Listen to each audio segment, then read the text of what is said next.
Hey everyone, and welcome back to At the Table, the show that asks you to take out your books, pull out a seat, and join us at the table as we discuss these amazing things and build some really cool stuff. So without further ado, let's do some quick introductions, and then we'll get into the topic of today's episode. So without further ado, Mr. Michael Powell, tell us who you are and where we can find you on that sweet, sweet internet.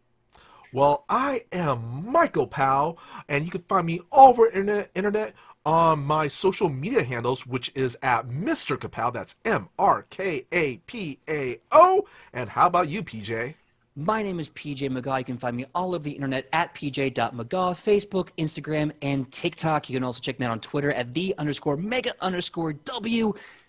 And when I'm not here on Tuesdays with my man, Mr. Michael Powell, I'm here Wednesdays at 8 p.m. Pacific Standard Time for our flagship show, Pathfinder 2nd Edition, Homebrew Bad Boy, that is Edge of Legend. Now, speaking of Edge of Legend, without further ado, we wanted to open up something we're really excited about, which is opening up a Q&A bridge to discussing orcs and goblins, not only in the amazing Pathfinder materials, but answer any questions you may have about the orcs and goblins in our homebrew world, their gods, their culture, their mentality, and who are some of the generals of the Green Army and what are they about. So please, if you have any questions, come onto the chat. And if you haven't been able to catch the chat, please put them in the comments of the YouTube.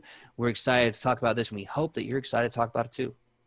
See you then. Let's get to it. So normally we'd be doing a build section here, but we thought that we wanted to really give back and tell more about Edge of Legend and this really exciting thing about, you know, our world, the world that we built, that you enjoyed, that we work on together. So please, if you have any questions, anything at all for the Edge of Legend Green Army, go ahead and pop it in there. You can ask about, you know, what's the orc culture like? How is it different? Goblins, different. What's their god like? What's their people like? Who are these characters like? So long as I'm not going to ruin too many surprises for the show, I'll be very happy to answer anything. I guess since you're the man with the answers, I'm going to be the moderator with the modern. I can't think of anything good. Witty. I was just, the moderator with a boderator. Nope. That doesn't work either. Doesn't work either. Yeah, but anyway, how about we start off with a really quick rundown on the religion of the goblins and the orcs in Edge of Legends. I know we got to see a little bit about it, but let's do a really quick rundown in case for people who aren't super familiar with it, and this will be something we could keep up so people on YouTube will be informed. Absolutely, yeah, sure.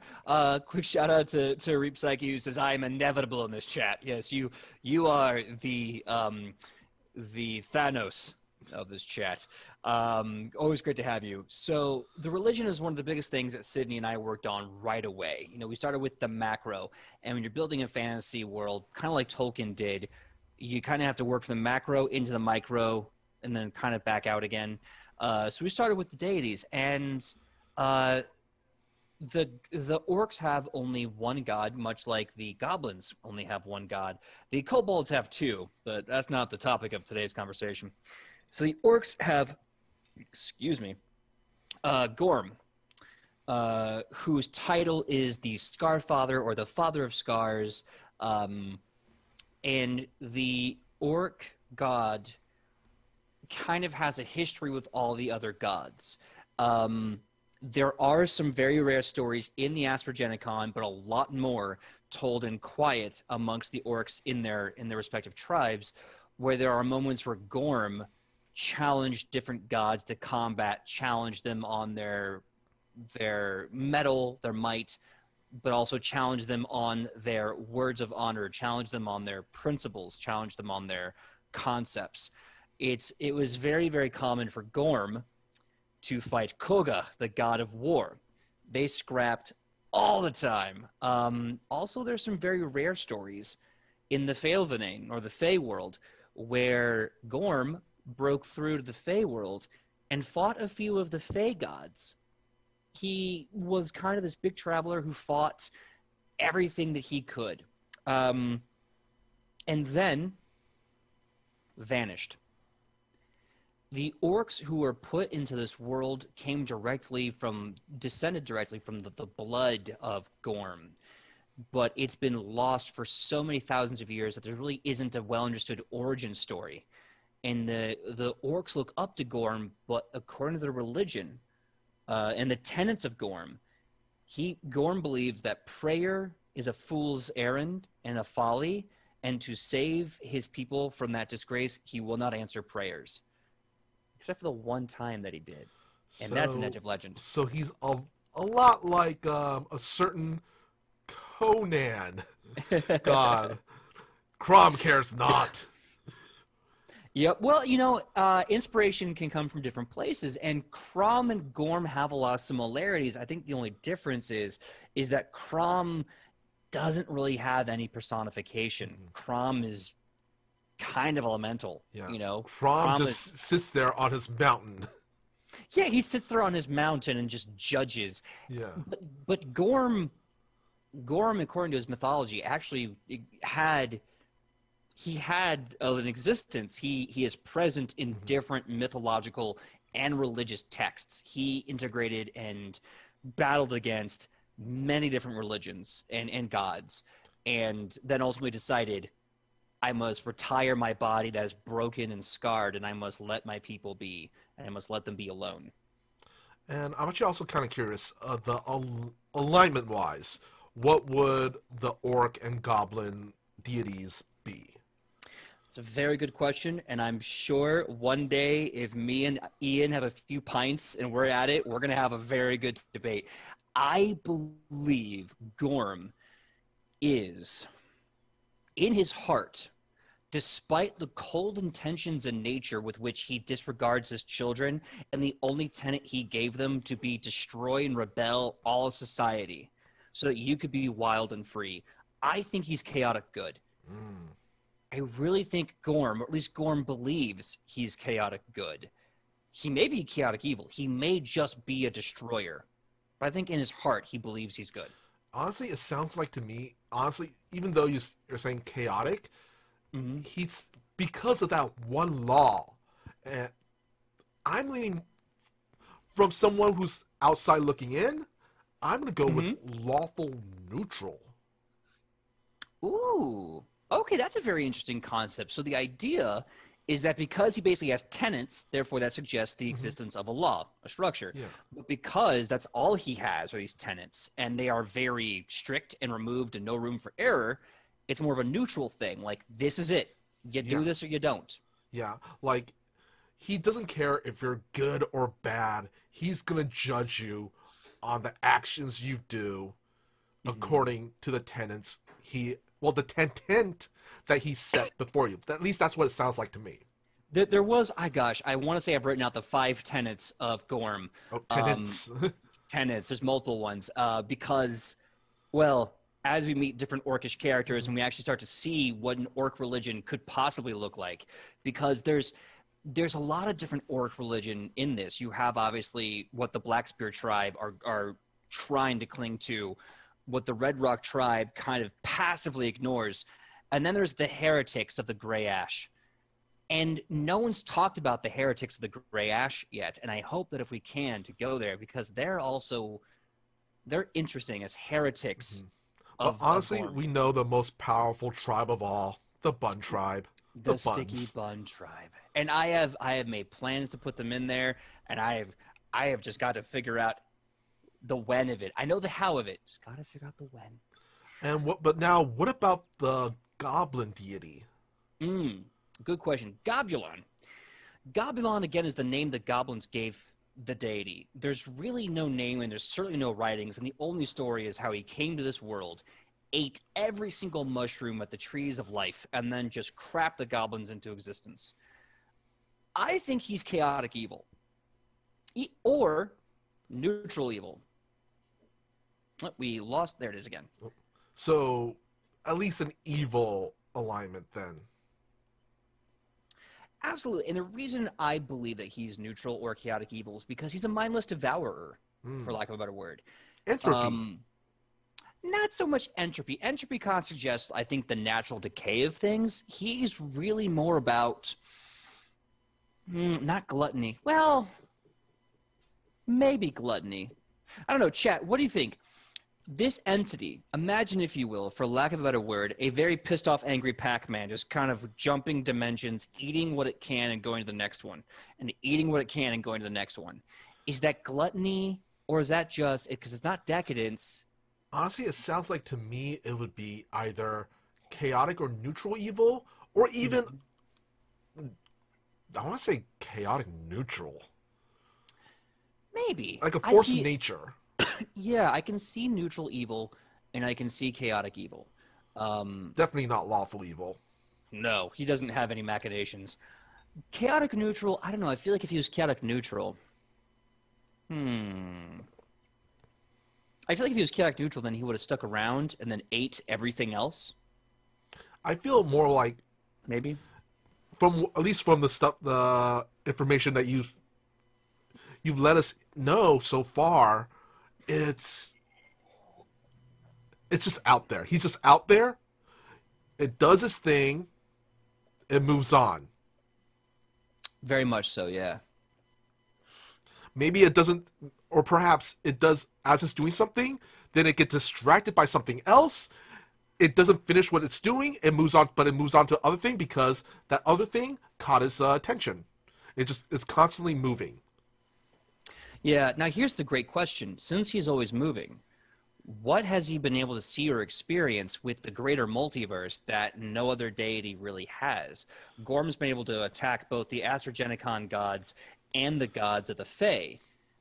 But what has Gobulon really stumbled onto, especially since he has not come back in the thousands, if not millions of years that he has done this? Well, if the goblins are his children, and honestly, except from what you've let us know so far about its machinations and all that stuff, it sounds like to me it has the attention span of a goldfish. So it's like, do the thing. Oh, that's something shiny. I'm going to do that thing. And then forgets about the thing that it was doing the other thing. And then something else distracts it. It goes out to something else. It's very appropriate to a degree. I think there's a level of pure elemental instinct. You know, there's an element of nature to this god. They're not like, I have this plan, I have this taste, I have this desire. No, they're just like, you know what'd be really good right about now? Elven steak. I'm gonna go eat an elf right about now. It's very instinctual. Yeah, and I feel like the goblins are also that way in this world. You know, you have the Deep Think tribe, their instinct is science, their feeling is just literally whatever they want to put onto science. That's what they feel is in the moment, in the now. Reap Psyche says, Gorm reminds me a lot of Tyr in the God of War story, a God of War that has visited every other pantheon, except a lot more aggressive. Yeah, and that's what I loved about Tyr in God of War. Tyr was a diplomat and a general.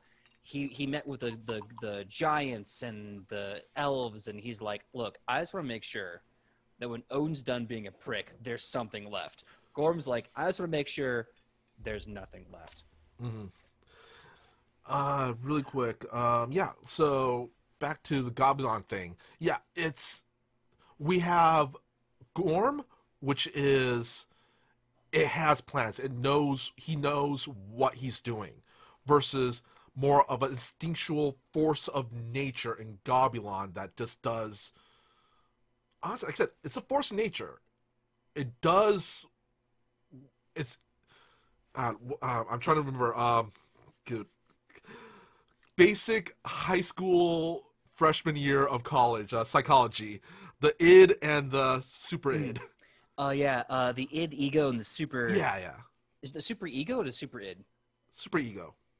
Yeah, because like if I remember correctly, like id is like your desires, what you want right now. I think. Oh God. That's God. That sounds like Gobulon. Yeah, I think Gobulon's just pure unadulterated id, which is probably why all the goblins are such embodiments of the id. Yeah, living in the moment. Yeah, as defined, I'm looking up right now. Freud suggests the id is just your instincts, you know, your desires, your wants, your immediate needs. Mm-hmm. The ego is your reality, which is understanding the world around you, understanding the community, the complexities of things. And of course, the superego can be kind of referred to as your morality. You know, like the balance between instincts and reality is what is, how should I pursue my id? How should I exist in my ego? That's the super ego. Yeah. So, yeah, like I said, that's, at least from what you presented to us thus far, that's how I kind of stand on things when it comes to alignment-wise. It sounds like Goblin is very chaotic neutral, at least, and let's see, Gorm is more lawful neutral. And the more intelligent, I want to say, Goblin-wise, they're kind of like mutations to a certain extent, you know? I think so. You know, evolution's kind of a funny thing, both in the micro and the macro. You give a species an environment and you give them different inspirations and cultures and you let them sit for a while, they can achieve some interesting things. Like goblin science is the most chaotically advanced thing in the world right now. Like they're making bombs, they're creating these Franken-orcs that are the size and strength of over 100 orcs in one body, and they're doing it with an actual physical alchemical means. This isn't magic, this is organically existing. And so we're seeing an entire offshoot of goblin evolution in that direction. Meanwhile, we have you know, the Deepfoot tribe, which are really good at hiding in darkness. They're more evolved into the dark, and they may even come from the deep abyss below. And they're all kind of evolving in different directions. And who's really to say where they're going to lead the entire goblin community in the future? It's very environmental from the way you're putting it out. Yeah, well, I mean, like, I think it's kind of disappointing when people just say, like, oh, all goblins are like this. Maybe a majority, maybe enough. But to say there's no room for any sort of differencing opinion is very close-minded. And then you get to the question of, okay, well, what influences those creatures? If they're capable of thought, instinctual or surface or deep, then that means something has to affect those thoughts, right? Yeah. Environment. Yeah. And, well, next up, speaking of environment, let's talk really quick a little bit about the culture of the orcs and the goblins of Edge of Legend. Oh, man.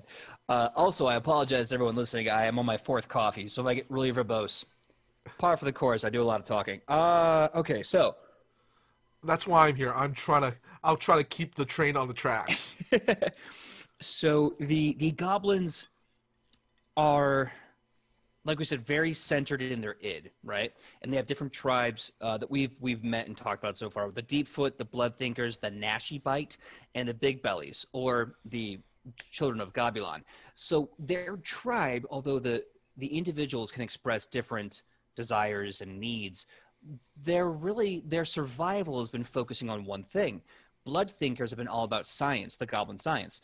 The Deepfoot has been about stealth and hiding and being in the dark and kind of changing to more of a nocturnal creature.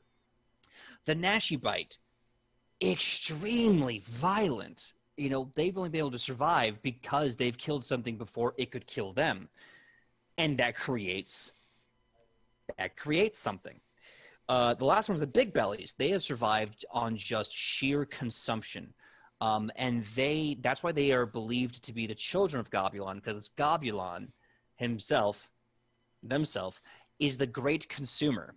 So if they're consuming too, then they are closer to their god than all others. But they're also just so tired, and their diets are immense. And what about the Orc Tribes?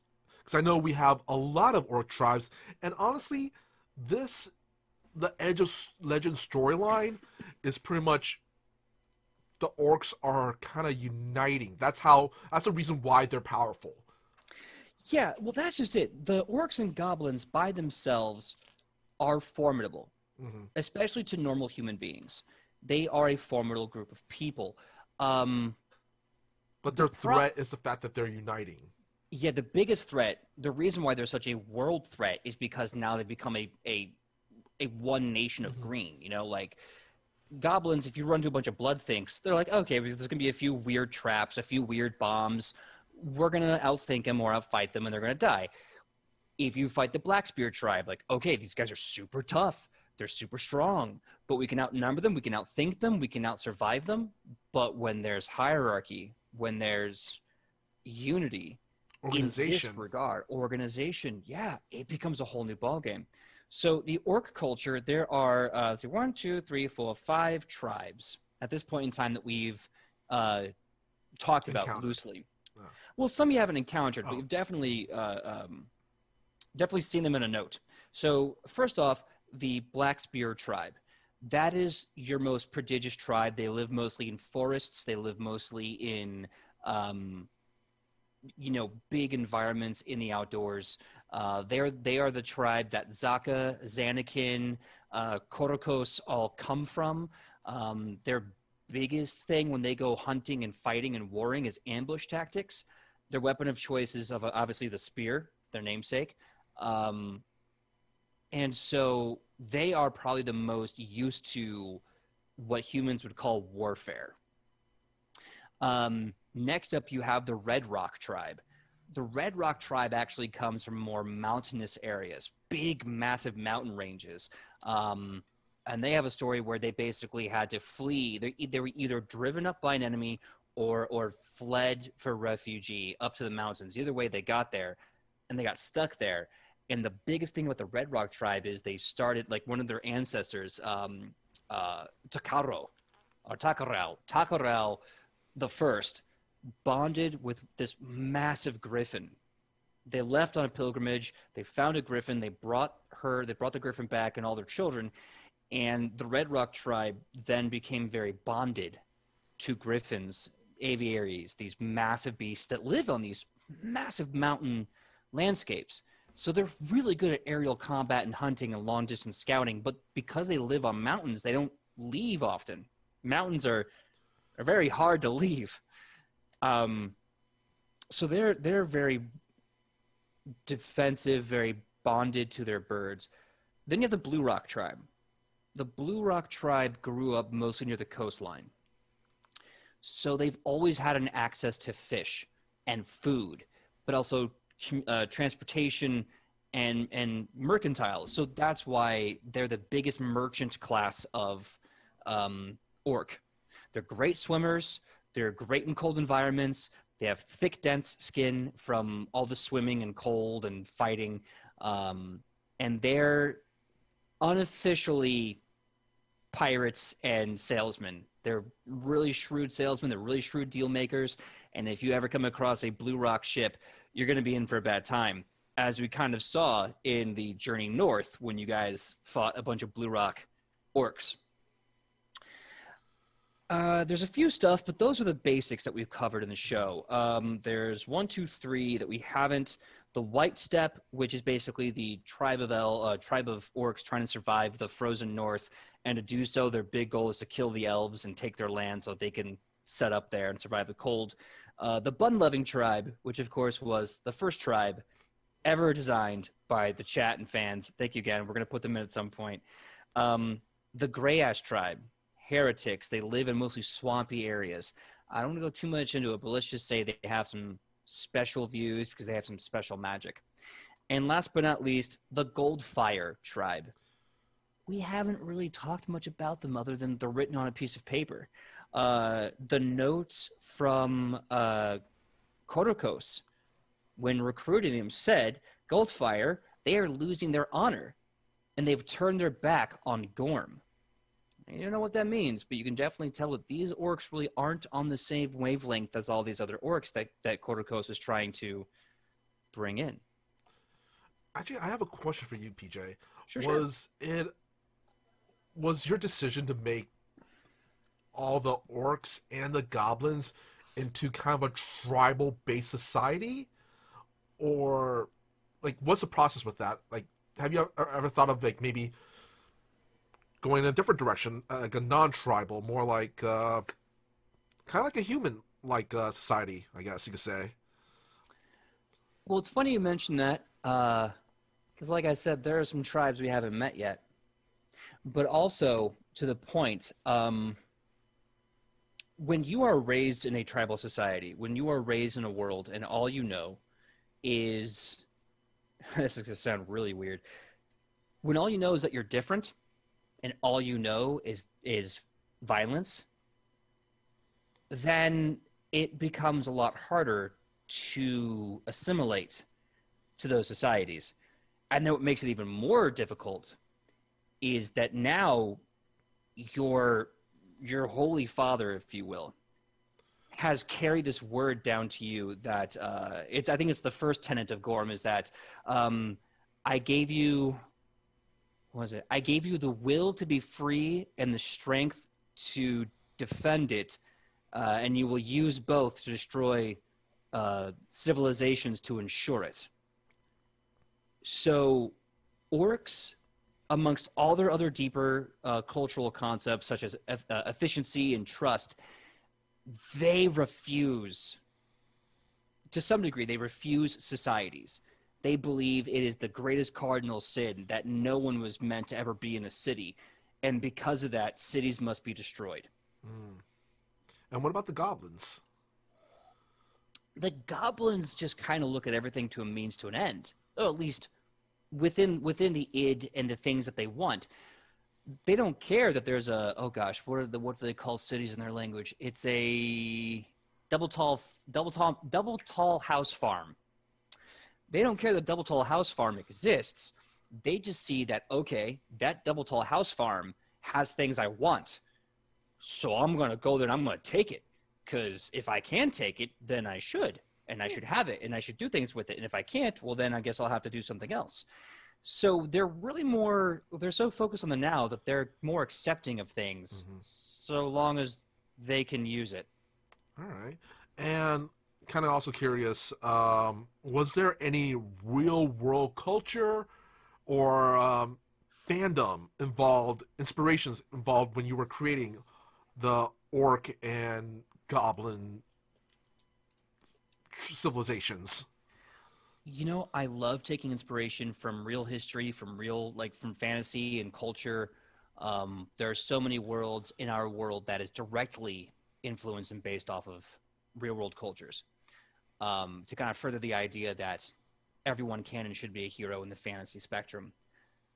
But when coming to the orcs and the goblins, I was really, really hesitant to try and pin any one thing on a specific culture because I did not want to intentionally code them in any way.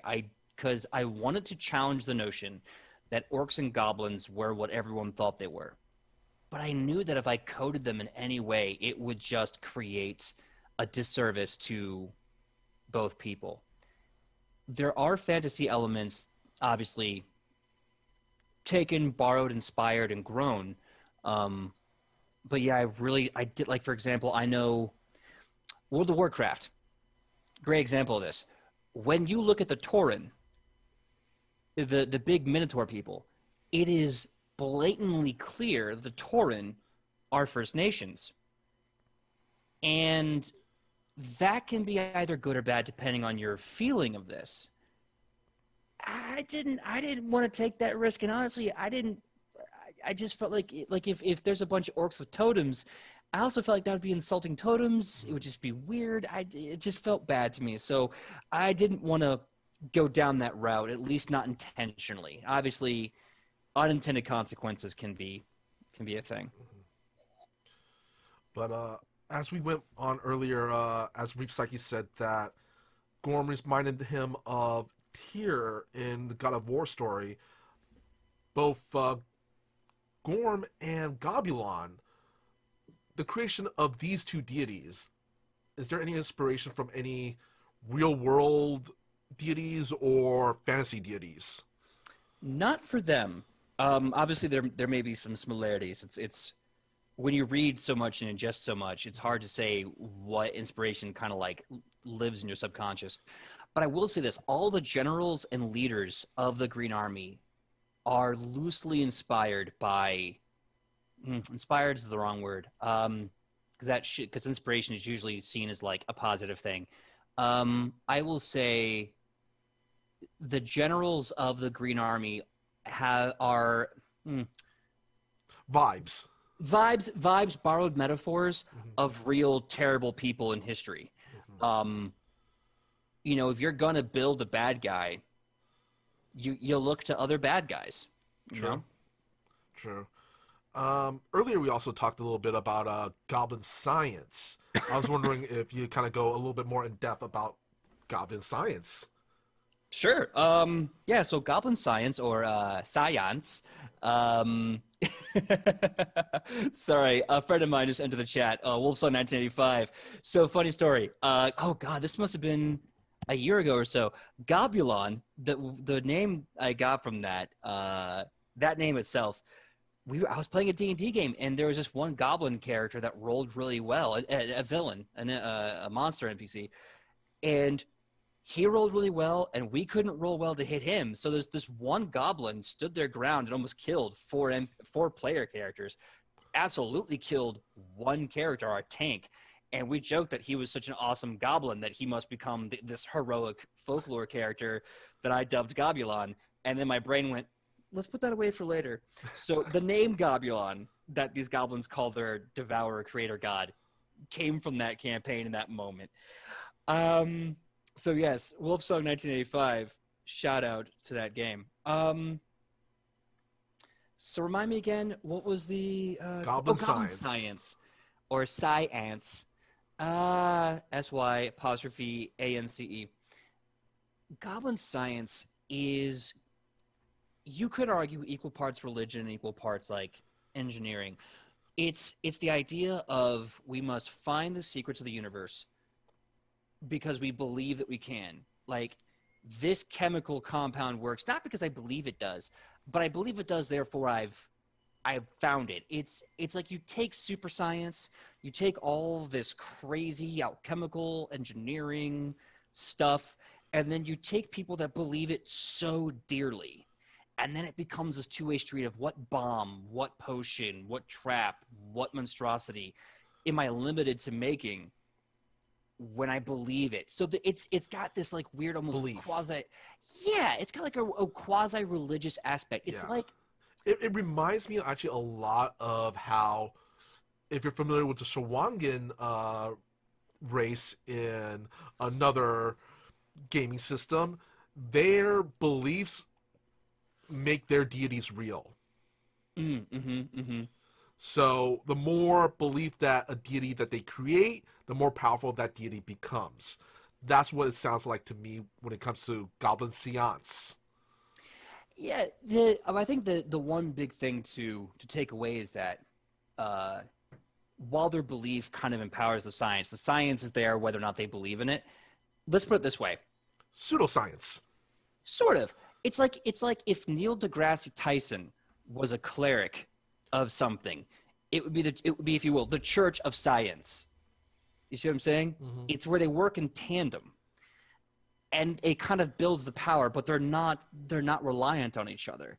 Like Dr. Manglemaw is going to build these necromantic monstrosities, and it doesn't matter if anyone believes them or not.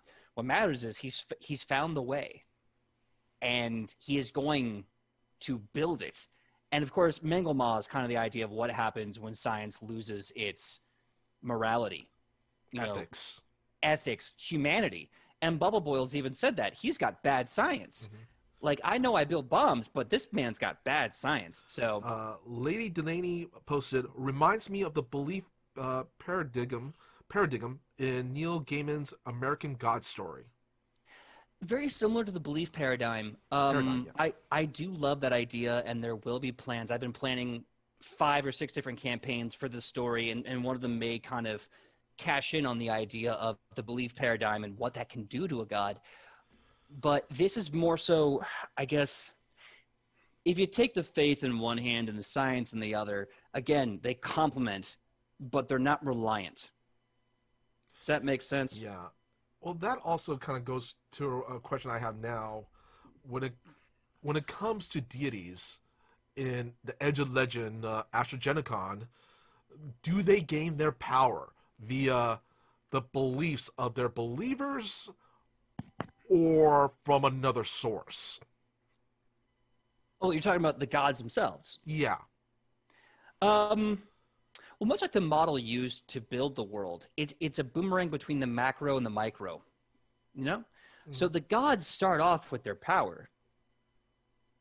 Because according to the book, the Big Astrogenicon book, they had to fill the world with entities, concepts, powers, and things. But some things were already there. In the book of Koga, it is mentioned that Koga found steel in the planet. He saw it and saw that it was good and saw that it was strong and sharp, and he blessed it so that it would cut and protect and destroy. Koga loves steel, but steel existed before Koga. So it's this boomerang, and that's also how that relationship works with power. It's kind of reminding me of what came first, the egg or the chicken. Exactly. And the kind of greatest thing about this, if you will, engine between gods and their world is that who came first is irrelevant. Both are working in tandem. You know what I mean? The chicken and the egg are working together. However, clearly, some gods have stronger engines than others.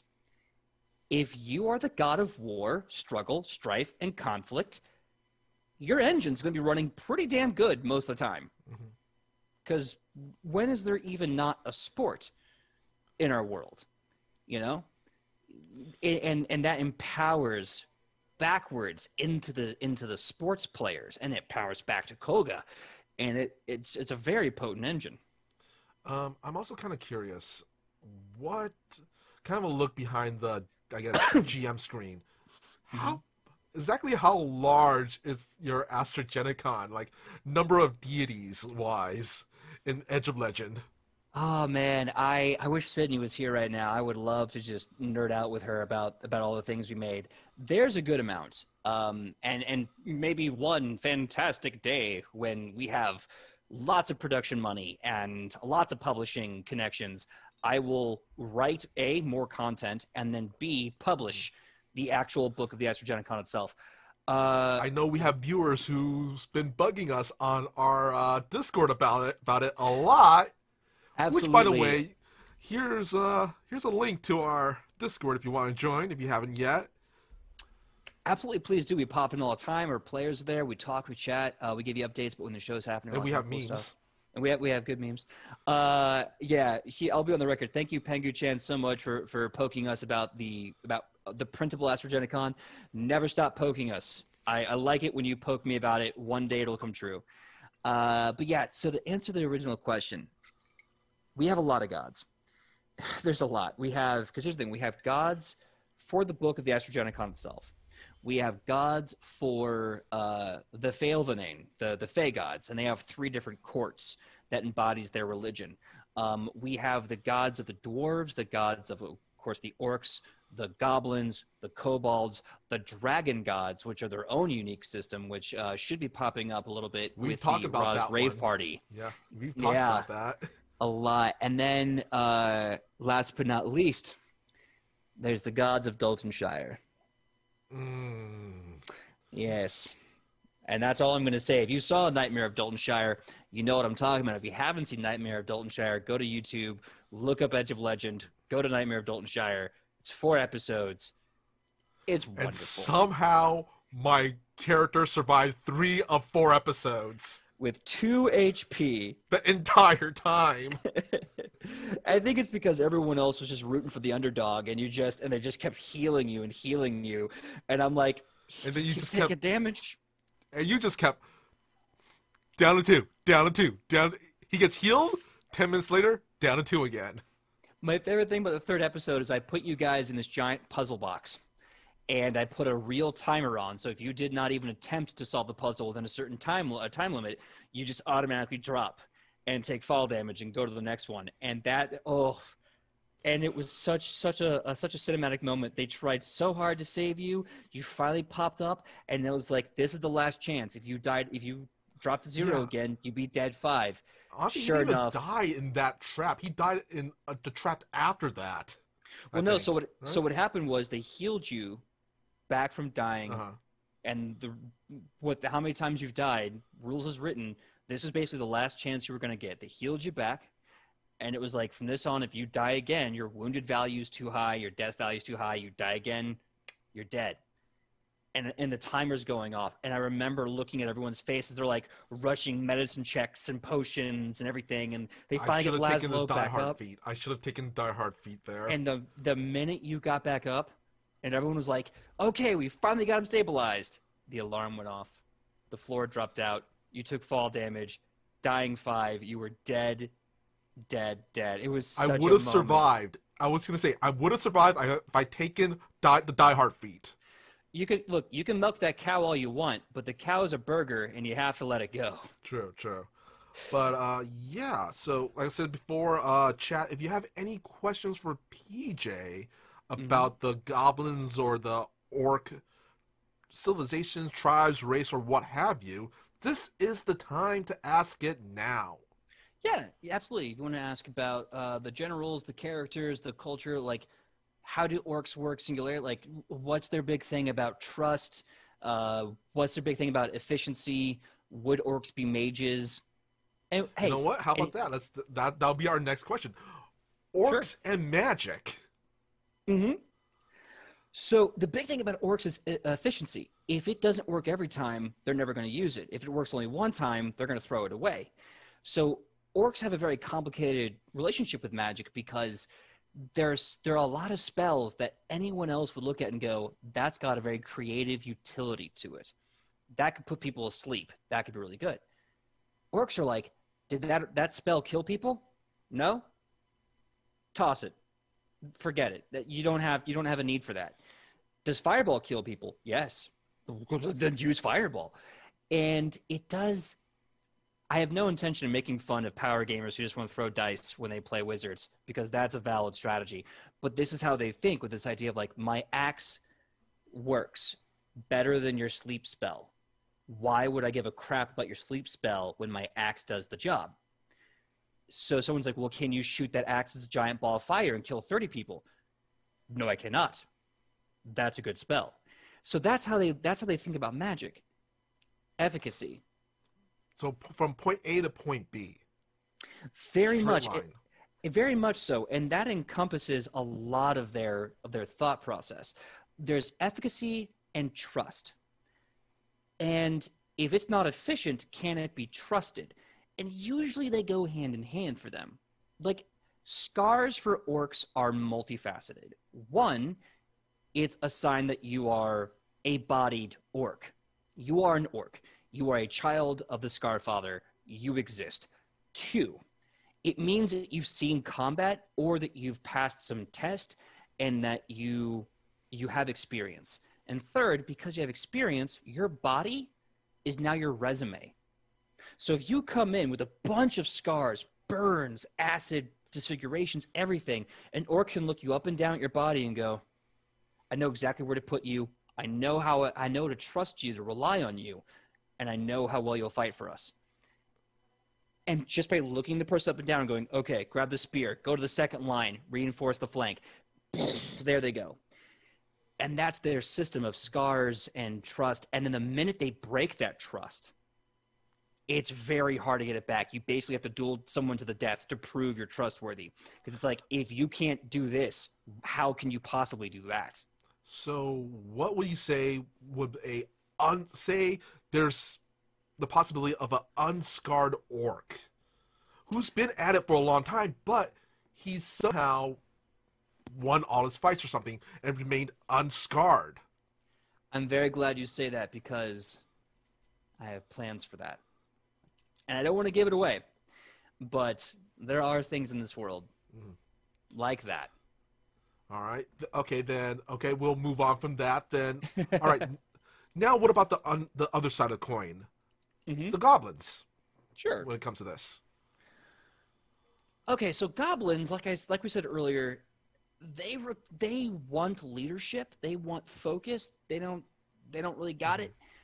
So they try to find focus and leadership in any way they can, knowing full well that really none of them are better suited for the job, right? So, by goblin logic and law, the leader is whoever has the biggest hat. If you have a giant big hat, then they go, that's an important dude. That's our leader. That's why Great King Big Boss, who himself was a giant joke, was the Great King Big Boss because he had this massive, stupid hat. Was that inspired by anything? Just kind of curious. No, not at all. I created Great King Big Boss as a joke over 10 years ago. Oh my God, over 10 years ago. And it was just so ridiculous that the idea stuck with me. Okay, maybe not 10 years ago, maybe more like 8, 9. And More than 5. more than 5. And just knowing this goblin infrastructure I was creating, I was like, Great King Big Boss would absolutely be a small-time goblin chieftain or goblin king within this area. And I kind of see a lot of goblins having this fight. Like, what's your fight for superiority? Well, it's whoever has the biggest hat. And then you're trying to figure out, how do I get a bigger hat than this guy? So the infrastructure of, honestly, the goblins is hot air and bluster and bluffing. Really. That's right. There was a game in pre-production that we did where you guys met a goblin, a Bloodthink goblin, who had evolved their intellect enough to kind of skirt the system and created a balloon hat. So the hat was always going to be a little bigger than another hat in the room. That character may come back. We have Wolfsong 1985 posted, does your healing magic leave scars? I believe that's according to the orcs. Great question. The actual healing spell magic does not. Orcs themselves, if they were to be healed with magic and not leave a scar, they would be extremely insulted. You just robbed them of a badge of honor that they earned. They would probably use more locally grown healing poultices to recover the body, but ensure a scar would occur. So it sounds to me, at least to me, very druidic. Naturistic. It's not so much druidry, but it's definitely using the natural healing sources in the area to heal. Yeah, they probably would not like healing magic because they feel like it would rob them of their identity. All right. Lady Denani posted, would you agree that the orcs are more of a pack mentality and the goblins are more out for themselves? 1,000,000%. The orcs are definitely pack mentality, but they believe in small packs. Because again, you can, in the orc society, efficiency and trust go hand in hand. If your pack gets too big and you don't know them, you can't trust them. You can't believe them. They have no honor. They have no body. So it's kind of like I want to say, a corporate structure that has less, it's like management, middle management, the peons, and then, down the line. It's less steps. Right? Yeah. Well, imagine orcs are more like a small mom and pop shop. Mm-hmm. There may be a slight infrastructure, but since they're so small and since they're all equally capable, everyone still kind of exists around the same level, though there is a limited infrastructure. Yeah, I kind of want to say almost a kind of a real world biker structure. Yeah, a little bit. I would go with that. That's not a bad comparison. Because here's the thing. So the fact that General Korokos exists in this world, that there's an orc named General Korokos, is really weird for the orcs. There's no word in their language for general, so that's what they call him Ganarol, because that's the closest their language can comprehend the word. They have champions, they have shamans, and they have mentors, and that's it. There is no monarch. There is no real battle leader. There's just, okay, who do I look up to? I look up to that guy. Awesome. That guy. What are we doing? And that guy's going to be like, I guess we're killing the dwarves. Dope, let's go. And that's kind of it. There's no real solid infrastructure when it comes to a chain of command. Okay. And goblins, to answer your point, yeah, goblins is chaos by committee. It's 9 really talented, gifted morons running in circles together. Fair enough. Oh darn! I just lost my train of thought right there. But it's just 9 chaotic morons working in tandem. Oh yeah, I think I keep getting it on the edge and then forgetting it. I'm feeling very goblinoid right now. Ripsaki did put, he said the opposite of survivorship bias. That's interesting. So survivorship bias is like, I survived something, so it must be terrible Yeah. or All right, interesting. now remember, before I forget, from what it sounds like you're describing also, the goblin race, the ancestry as a whole, is a lot like how they present usually kobold ancestries, that they're a servitude people. They're people of servitude, a little bit. They serve whoever is wearing the big hat. Sort of, kind of, yeah. I will say this though, I don't think they're entirely a servitude group because again, they have their own goals. Really, what it comes down to is they just need the focus to achieve it. So they're not really working for someone. Now, they are in this case with the Green War simply because the orcs are issuing orders, and the goblins have been taught to accept those orders. But before that, generally speaking, it's more like, what do we want? Children's stomachs. When do we want them? Yesterday. How we get them? Don't kill a bunch of babies, I guess. Like, there's no real, you know, I mean, they're not servicing anything but their needs, and they're just using the leadership to achieve that. They're not really serving that leadership. Instinctual and in the moment, right?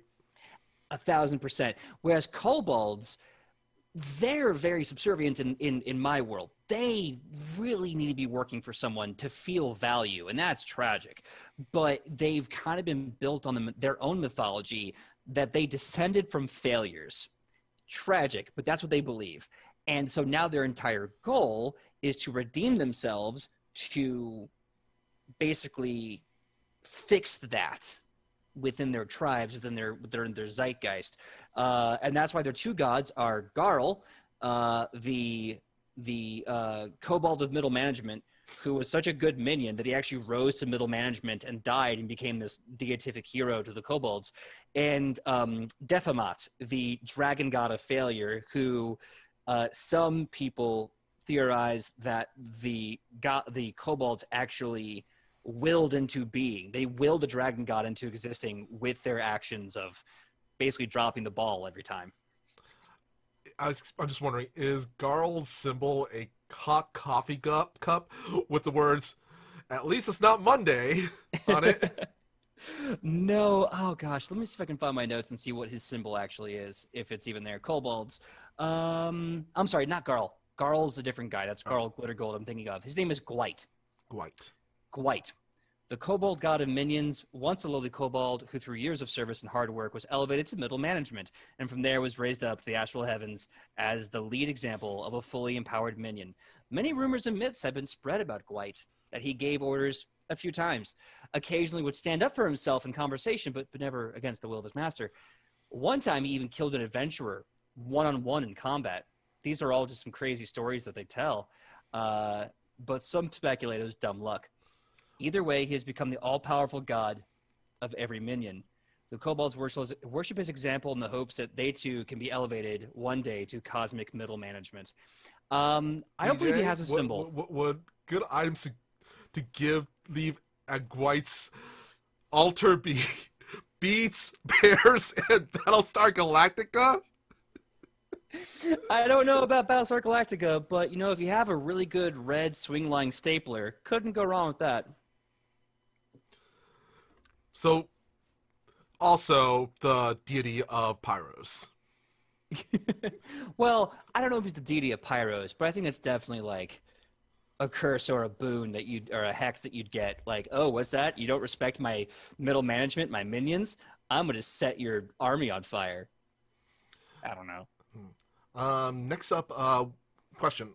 For both the orcs and the goblins, what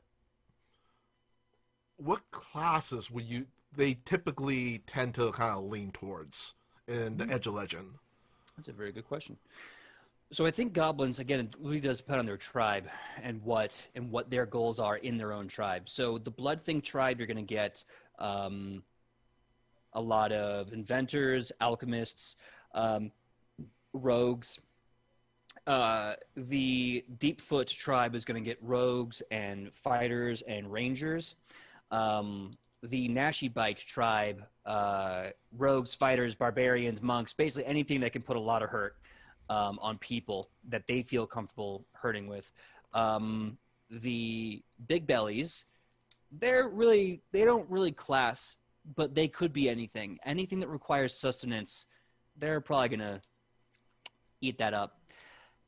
The orcs, I'd say, probably run a very limited gamut between fighter and barbarian. However, there's a few twists from the generals that will be coming in the show. Okay.